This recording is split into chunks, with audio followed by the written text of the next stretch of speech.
With slow progress in the counteroffensive and winter setting in, there's a growing number of voices calling for a rethink of what the priorities should be in Ukraine and how to achieve them. On this special edition of Conflict Zone from the Berlin Foreign Policy Forum, I am joined by Ukraine's ambassador to Germany, Oleksii Makeiev. Is Ukraine getting closer to being forced to consider tough compromises? Ambassador Makeiev, welcome to Conflict Zone. Thank you for having me. There's been slow progress in the counteroffensive, and you're facing a lot of challenges, including war fatigue, which we'll talk about. But first, a growing number of voices are looking at the challenges. They're calling for a rethink of immediate priorities and how to achieve them. For example, former NATO Secretary General and longtime paid advisor to Ukrainian politicians, Anders Fogh Rasmussen, has proposed that Ukraine join NATO, but stripped of the territories occupied by Russia. What do you think?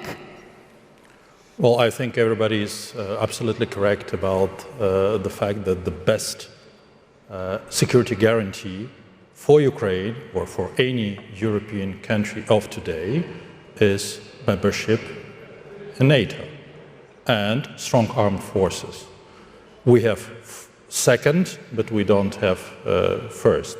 And it's absolutely clear that in order to win this war, we need to return our territories and our people, which are now under Russian occupation. What if you can't get security guarantees for all of your territories? Well, security guarantees is just to liberate the territories, and then security guarantee, as we know it, from Euro-Atlantic security is the membership in NATO. So there is no better security guarantee in Europe today for Germans, Dutch or Czechs as NATO membership and strong armed forces. Should Ukraine consider Rasmussen's proposal? Should NATO allies consider the proposal? No, we don't trade our territories. So no, it's not something that you would consider. You know, in the meantime, there is this so-called Kyiv Security Pact. These are, intended bilateral security arrangements intended to bridge to full NATO membership. G7 countries have agreed to provide bilateral guarantees, but none has done so fully so far. How do you see the prospects for accelerating the bilateral deals? Well, the bilateral negotiations are going on with a number of countries. The first round of such consultation between Ukraine and Germany also took place recently, so we are in the process. And indeed, the Kyiv Security Compact foresees those security guarantees on the way of Ukraine to NATO, while supporting Ukraine with weapons, with financial help, and to make sure that we can win this war. But again, talking about the timing, one of the arguments of Rasmussen is that time is really of the essence, that you can't wait, that this maybe needs to happen within the next year or so. And I'd like to highlight one of the reasons for that, because you are facing the challenge of shaky support on the political front, both in the EU and the United States. Let's begin first, here in the EU, where you are serving as an ambassador. Not all EU countries are backing Ukraine anymore. Let's have a look. Slovakia, once one of your biggest supporters, will stop its military aid. Hungary, blocking new EU funding for the war. We're waiting, of course, to see the makeup of what the government in the Netherlands will be and what they will do. How concerning, when you look at the picture in the EU, is all of this for you? And do you worry that other countries might break away? Well, look, when I, as diplomat, look at what our guys and girls are delivering at the front line, I think it's absolutely possible for us diplomats to deal with respective governments which might be skeptical. And winning the hearts and minds of people and politicians is, my job here in Germany and the job of my colleagues overseas or in Hungary and in Slovakia. I think that Europe of today realizes its power and importance and its role in the international relations. We've been talking today a lot about leadership here at this forum. And this is something which I think Ukrainians who are fighting this war against the powerful Russian army are expecting from leading European countries, for example, from Germany. Well, one thing is the expectation, the other is what is actually getting delivered. So let's hop across the pond to the United States, because U.S. support is also at a critical juncture. Biden and Defense Secretary Austin have announced more weapons, but getting aid packages through Congress has been blocked. It's been said by the White House that more than 90% of the approved military funding for Ukraine has been spent. How risky are these delays in getting additional funding approved for Ukraine? And is there the risk that you could start to feel this on the battlefield? Well, on one hand, I'm happy I'm ambassador to Germany, not dealing with the United States, and cannot comment that in details. But on the other hand, I absolutely agree with you. If you just think a second that every day spent in this war means dozens, even hundreds of Ukrainian soldiers dying, then every day counts. And this is also my clear message to all the decision makers: think in terms not of territories, but of people, of military and civilians under Russian occupation dying every day. And with those stakes being so high, again, to bring it back to the funding and the political support, you know, your politicians have been saying how vital the support is from your Western partners. What happens if Donald Trump or, you know, a politician who shares his beliefs wins the White House next November? Because there's, within his party, the Republicans, a vocal group opposed to further aid to Ukraine. It's a real issue. It's a potential problem for you, isn't it? Because, I mean, Trump, he's demonstrated an affinity, for example, in Russia, and he hasn't always sided with your country, has he? Well, it's about American people to decide who will be governing the What if that's their decision? What if they decide on him? My decision. What if they decide on him or somebody who's like him? Well, I'm happily not the ambassador to the United States. What would that mean for Ukraine? How are you preparing for that prospect? But I know what Americans value at most is freedom and democracy. These are core American values, by the way, also core European values.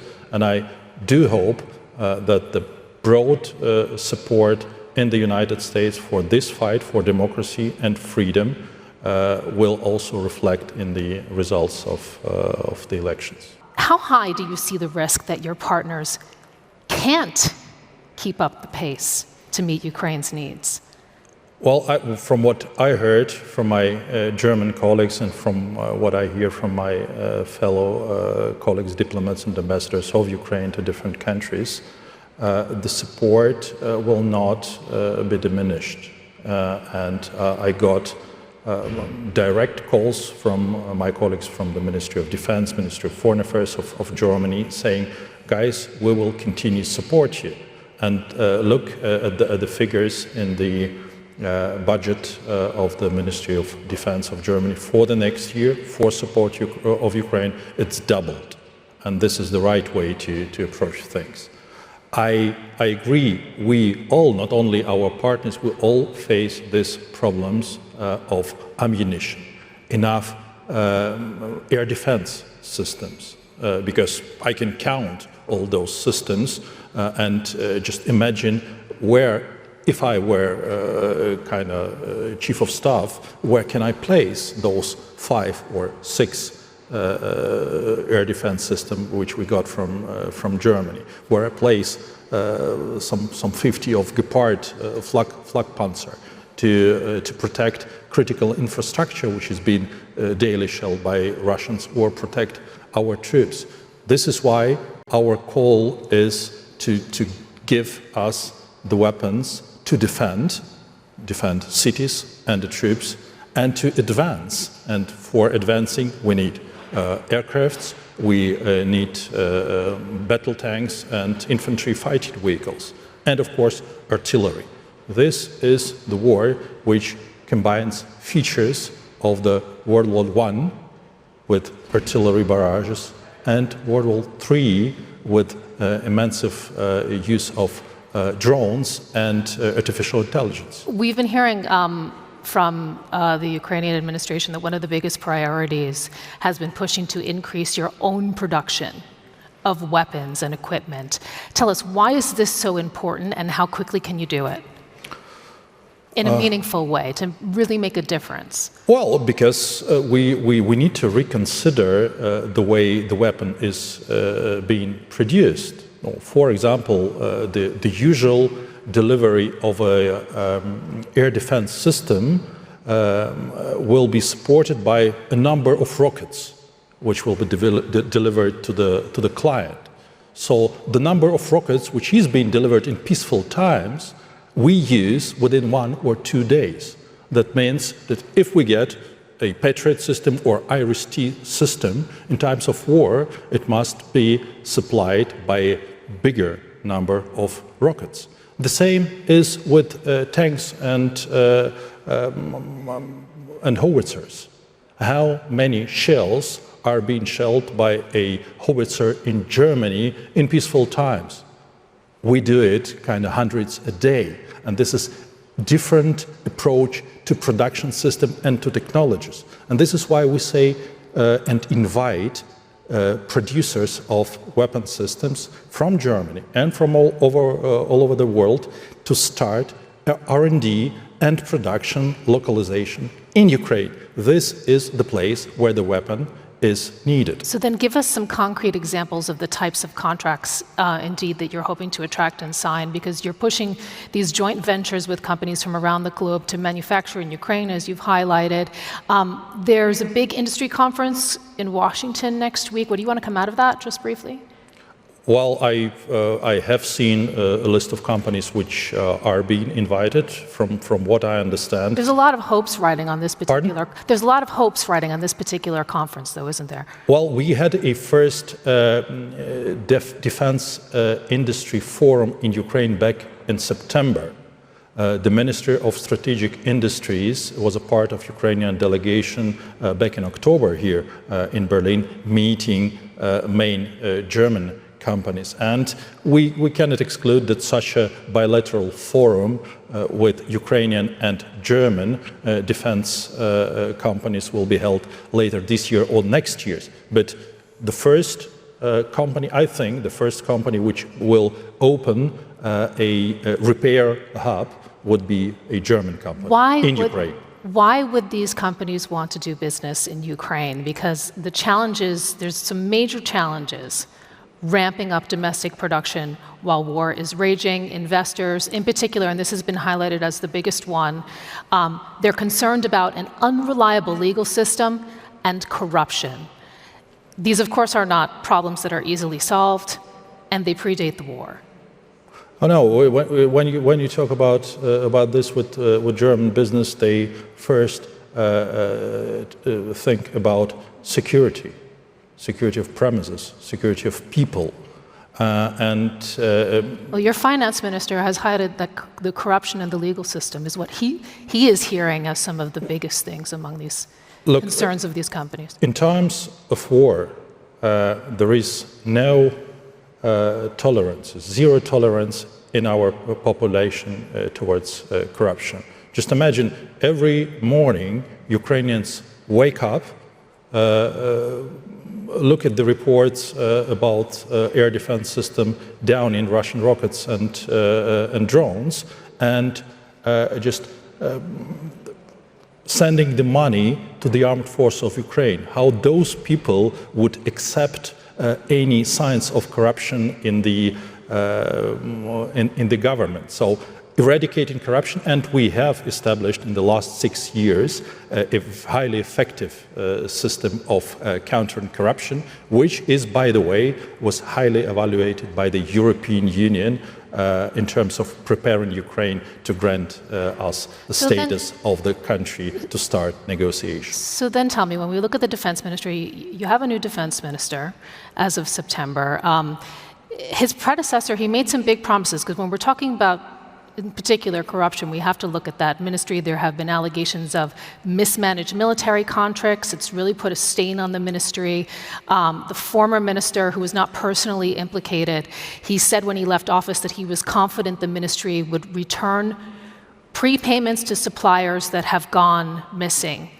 We're talking about $980 million in weapons contracts that missed their delivery dates at one point this year, some prepayments for weapons simply vanishing into overseas accounts of weapons dealers.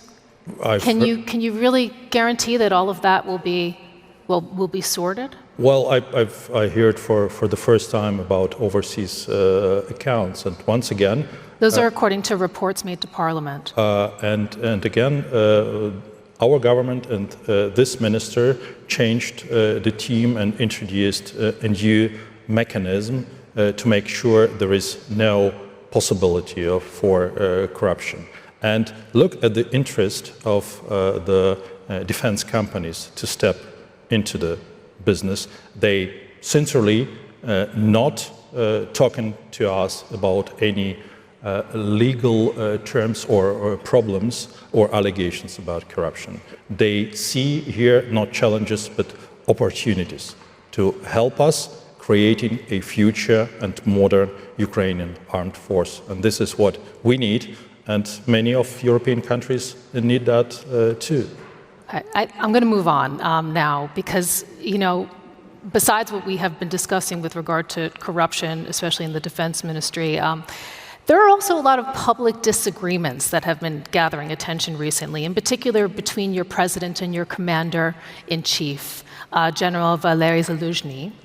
Zaluzhny made this comment saying that the war is at a stalemate unless you have some sort of massive technological leap to break the deadlock. Zelenskyy very publicly has refuted this.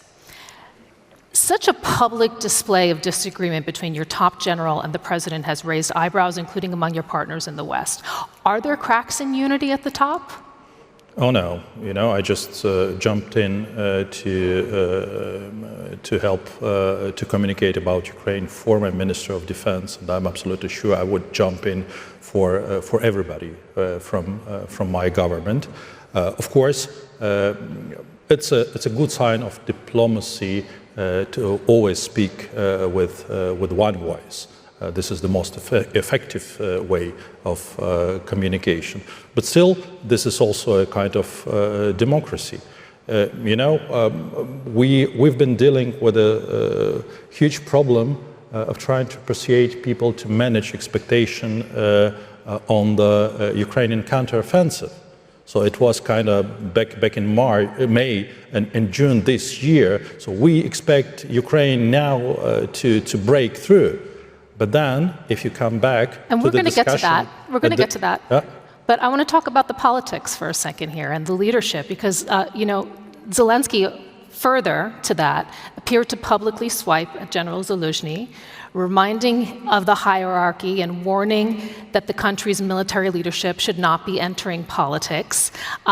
Zaluzhny, when we look at him as a figure, he's a career military officer, he's hugely popular. He is seen potentially as a threat to Zelenskyy if he were to ever choose to enter politics. Do you think Zelenskyy's scared of that? Is that what's really at play here? Well, this President Zelenskyy is a man who knowingly said, I don't need a right, I need ammunition, back at the beginning of the war. So if you think Ukrainians can be scared by some way of disagreements which came to public, but no, we are not scared by Russian rockets and Russian troops in the vicinity of Kyiv. There is nothing that can scare Ukrainians. This is the reality of today. Sometimes I think we are working 25 hours a day, and President Zelenskyy and General Zaluzhny see each other, I think, several times a day. Let's just quickly come back to General Zaluzhny's comment, the substance of it, which was Ukraine and Russia are at a stalemate. Do you agree or disagree? We do not see major advances of Ukrainian troops. And what General Zaluzhny also meant... So you agree? That we have no major advances, well, define major advances. Yes, we, in comparison with what we achieved back because that sounds like a stalemate. Well, it might be stalemate for the moment, but it's not a Zugzwang. The president's office, though, says that, and I'm paraphrasing here, this was one of their swipe backs, that essentially plays into the enemy's hands. Discussion plays into the enemy's hands. Well, quite admitting possibly, that you might be at a stalemate. But the stalemate is not because we have discussions. The stalemate is because we're not armed enough. The stalemate might be, or insufficient advance, might be because we got from our partners a bit more than 50 tanks, or we have 3 IRIS-T systems from Germany, which is maximum Germany could deliver within those 2 years. But as I always say, just place those 3 systems with the range of 40 kilometers on the territory of 600,000 square kilometers in Ukraine. This is the reality. So, you know, one of the things that has been raised when you're talking about that and what's going on the battlefield is that ultimately you need more manpower as well. It's not just the supplies that are coming in from your Western partners and the ones that you were trying to generate on your own. You've had to resort to a draft. The war has been prolonged.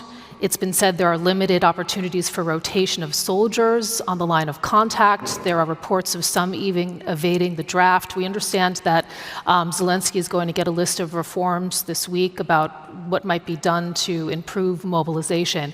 And I'm just wondering, in your personal opinion, how can you counter war fatigue and motivate your citizens more for what might be a long war?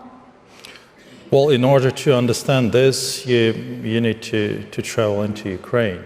So anytime I'm back home or I'm corresponding with my friends at the front line, with Ukrainian soldiers who are being trained here in Germany, or with my parents, there is no such thing as fatigue in Ukraine. But from time to time, I see this fatigue here in Germany. But this is not a fatigue from the war, but rather from media reports about the war. You know, in times where when you are protecting your home and your family, you cannot just fall back and say it's too much for me. There is so much at stake for Ukraine. It's our democracy, it's our freedom, it's our future. This is what we are fighting for. You're up against a country that has 3 times your population, and time doesn't really seem to be on your side. And I'm just wondering, you know, when you talk to the top politicians of your country, you always hear that the goal is to recapture all of Ukrainian territory, and that seems pretty steadfast. And I'm wondering just how personal that goal is for you, and whether or not you still think it's realistic, given all of the challenges that we've been highlighting. As soon as you start thinking not about territories, but about people, you realize that you need to go forward. It's about millions and millions of Ukrainians on the occupied territories who waits for Ukrainian soldiers knocking their door and say, "You're free, we are here," and having Ukrainian flags on the occupied territories. It's about people we are fighting for, and this is why we need to liberate those who are in Russian captivity since 2014 in Crimea and in Donbass, and in the captivity of Russians since February 2022 in the southern Ukraine. There are some, though, that are saying that the prospects of you winning back all of your territory appear to be dwindling, and that maybe Ukraine should shift focus. I'd just like to read you a quote, and this is from Philip Breedlove, retired U.S. Air Force general and former NATO commander. He says the following: "This war will end exactly how Western policymakers want it to end." The implication there is that it really hinges on the West's support. Is success in some ways out of your hands? Do you see that maybe in the next year, the next 2 years, depending on what the mood is, your hand might be forced? I think what we are lacking in many countries is the readiness to lead. The word leadership I heard today 100 times. And this is exactly what we need, a leadership to make right things and to help us to win this war and to fight the freedom and the peace back to Europe. Ambassador Makeiev, thank you so much for joining us on Conflict Zone. Thank you.